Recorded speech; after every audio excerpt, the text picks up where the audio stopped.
नमस्कार। राजस्थान के लाखों कॉन्ट्रैक्ट कर्मचारियों के लिए एक बहुत बड़ी खबर है। उनका भविष्य, जो हमेशा एक सवालिया निशान बना रहता है, शायद अब बदलने वाला है। सरकार ने एक ऐसा वादा किया है ना, जो सब कुछ पलट सकता है। तो चलिए आज इसी वादे की तह तक चलते हैं और समझते हैं कि इसमें आखिर है क्या। देखिए, राजस्थान में जो लाखों संविदा कर्मी हैं, उनके मन में बस एक ही सवाल है जो हमेशा गूंजता रहता है। क्या उनकी नौकरी कभी परमानेंट होगी? सालों से ये लोग इंतजार कर रहे हैं, लेकिन अब ऐसा लग रहा है कि शायद इस सवाल का जवाब मिलना शुरू हो गया है। और इसी सवाल के जवाब में सरकार की तरफ से एक पहल हुई है। भजनलाल सरकार ने विधानसभा में एक ऐसा ऐलान किया है जिसे सब बड़ा और पॉजिटिव कह रहे हैं। और सच कहूं तो इस एक ऐलान ने उम्मीदें बहुत ज्यादा बढ़ा दी हैं। तो सवाल ये उठता है कि आखिर ये वादा है क्या और इसे इतना बड़ा क्यों माना जा रहा है। देखिए, सबसे पहले तो ये समझना होगा कि ये कोई चुनावी रैली का बयान नहीं है। नहीं, बिल्कुल नहीं।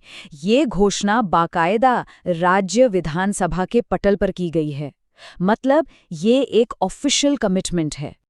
अब जरा सरकार के ऑफिशियल बयान पर गौर कीजिए। मंत्री झाबरमल खर्रा ने कहा कि सरकार संवेदनशील है। ठीक है, ये तो हुई एक बात, लेकिन असली खेल दो शब्दों में छिपा है: प्राथमिकता और समायोजित करना। इसका मतलब क्या हुआ? इसका सीधा सीधा मतलब ये है कि जब भी नई भर्तियां निकलेंगी तो जो लोग पहले से कॉन्ट्रैक्ट पर काम कर रहे हैं, उन्हें ही सबसे पहले मौका दिया जाएगा। अच्छा, वादा तो कर दिया, लेकिन सवाल ये है कि इसे पूरा कैसे किया जाएगा, है ना? क्योंकि कहना एक बात है और करना दूसरी। किसी भी पॉलिसी का असली टेस्ट तो उसके एक्शन प्लान में ही होता है। तो चलिए अब सरकार की स्ट्रेटेजी को डिकोड करते हैं। तो प्लान कुछ ऐसा है। सरकार, आप कह सकते हैं कि दो तरीकों पर काम कर रही है। पहला, एक्सपीरियंस को सबसे ऊपर रखा जाएगा, मतलब जो लोग सालों से लगे हुए हैं, काम कर रहे हैं, उन्हें प्रायोरिटी मिलेगी।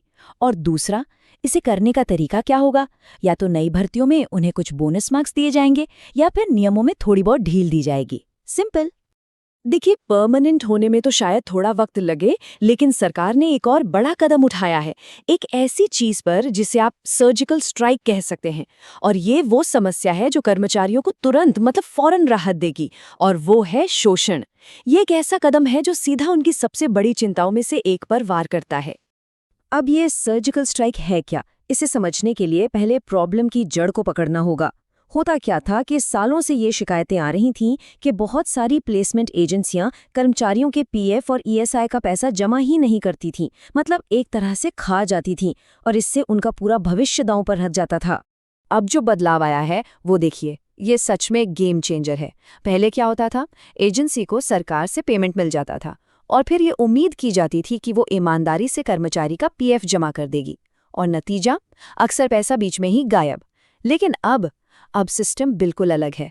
अब एजेंसी को अगले महीने का पेमेंट तभी मिलेगा जब वो पिछले महीने का पीएफ जमा करने का सबूत, यानी कि चालान, दिखाएगी।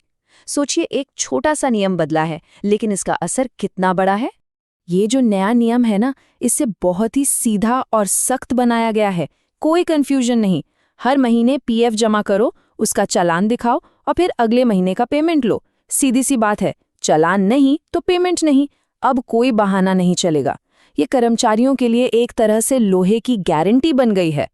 चलो, ये तो हो गई पॉलिसी और नियमों की बात, लेकिन मन में सवाल आता है कि क्या ग्राउंड पर भी कुछ हो रहा है या सिर्फ बातें ही हैं? तो इसका जवाब है जी हाँ। सरकार सिर्फ नियम नहीं बना रही, बल्कि नई भर्तियां भी शुरू कर रही है। और वो नंबर है 3,000। जी हाँ, 3,000। ये सिर्फ एक नंबर नहीं है, बल्कि एक बहुत बड़ी शुरुआत है। तो ये जो 3,000 भर्तियां हैं, ये जन स्वास्थ्य अभियांत्रिकी विभाग, जिसे हम पीएचडीबी कहते हैं, वहां पर कॉन्ट्रैक्ट बेसिस पर होंगी। और फिर से, ये सिर्फ कोई खबर नहीं है। मंत्री कन्हैया लाल ने खुद विधानसभा में इसका ऐलान किया है। तो इससे पता चलता है कि प्रोसेस वाकई आगे बढ़ रहा है। तो ठीक है, हमने देख लिया कि अभी क्या हो रहा है, लेकिन आगे का क्या? भविष्य का रोड मैप कैसा है? चलिए अब एक नज़र सरकार की आगे की प्लानिंग पर डालते हैं और ये भी देखते हैं कि इन सब में अकाउंटेबिलिटी, यानी जवाबदेही, कैसे तय की जा रही है। सरकार का जो एक्शन प्लान है वो 3 स्टेप्स में एकदम क्लियर दिखता है। पहला, अभी इसी वक्त पीएफ वाले सख्त नियम लागू हो चुके हैं। दूसरा, बहुत जल्द वो जो पीएचडी की 3000 भर्तियां हैं उनका प्रोसेस शुरू हो जाएगा। और तीसरा, आगे के लिए यानी अक्टूबर 2026 में सफाई कर्मचारियों की एक बहुत बड़ी भर्ती का कैलेंडर भी फिक्स हो चुका है। लेकिन देखिए, कोई भी नियम और कोई भी भर्ती तभी कामयाब होती है जब सिस्टम में ईमानदारी और जवाबदेही हो। और इसी बात को पक्का करने के लिए सरकार ने करप्शन के खिलाफ जीरो टॉलरेंस की पॉलिसी का भी ऐलान कर दिया है। और ये सिर्फ कहने की बात नहीं है, इसका सबूत भी है। चौमू नगर परिषद में जैसे ही करप्शन के आरोप लगे, फौरन एक्शन हुआ। 2 परमानेंट कर्मचारियों को वापस उनके मेन डिपार्टमेंट में भेज दिया गया और एक कॉन्ट्रैक्ट वर्कर को नौकरी से ही निकाल दिया गया। मैसेज एकदम लाउड एंड क्लियर है, सिस्टम में कोई भी गड़बड़ी बर्दाश्त नहीं की जाएगी। तो कुल मिलाकर तस्वीर अब काफी साफ है। एक तरफ परमानेंट करने का एक बड़ा वादा है, तो दूसरी तरफ पीएफ की सुरक्षा और नई भर्तियों जैसे ठोस कदम भी उठाए जा रहे हैं।